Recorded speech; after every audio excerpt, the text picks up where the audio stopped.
बहुत समय पहले, जब दुनिया अलग थी और विज्ञान सीमित नहीं था, तब एक अद्भुत स्कूल था, नगरा अकेडमी, जो बादलों के बीच तैरता था। यहाँ बच्चे किताबों से नहीं, आत्मा से सीखते थे। नगरा अकेडमी में हर नए बच्चे को एक चमकती घंटी मिलती। ये घंटी उसके अंदर की शक्ति से जुड़ी होती। जब बच्चा अपनी सच्ची शक्ति पहचानता, घंटी खुद बजती। ये बजना सम्मान की बात थी, जैसे कोई कह रहा हो, तुम खास हो। हर बच्चा किसी शक्ति से जुड़ा था। काना आग को बुलाता था, शिरो हवा में उड़ता था, तेन पौधे उगाता था, और फिर था युमा, एक चुप सोचने वाला लड़का जिसकी घंटी कभी नहीं बजी।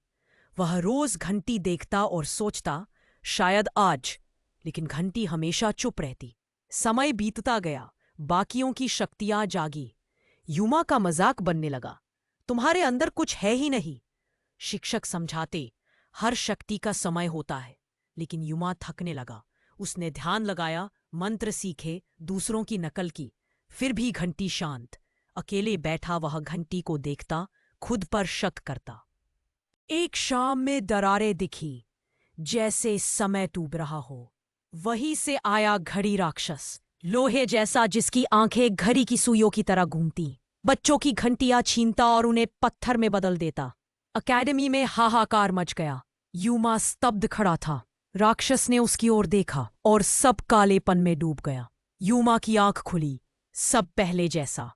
वही दिन फिर, घटनाएं दोहराएं, वही हमला, वही पत्थर, वही सुबह। वह समय के फंदे में था।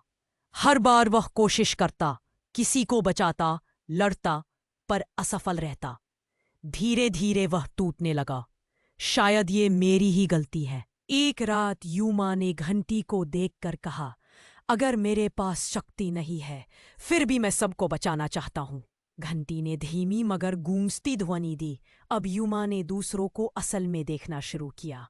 काना डरा हुआ था, शिरो अकेलापन छिपाता था, तेन मुस्कराता था पर दुखी था।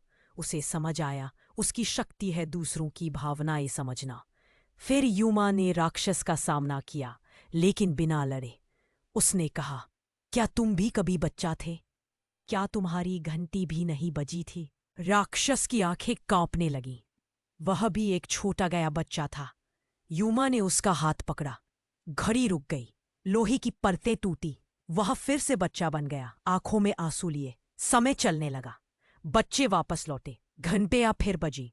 सबसे ऊंची और सच्ची आवाज थी यूमा की घंटी की। उसकी शक्ति थी सहानुभूति, दूसरों के दर्द को समझना और उन्हें अपनाना। अब वह अकेला नहीं था, वह सबका मार्गदर्शक था।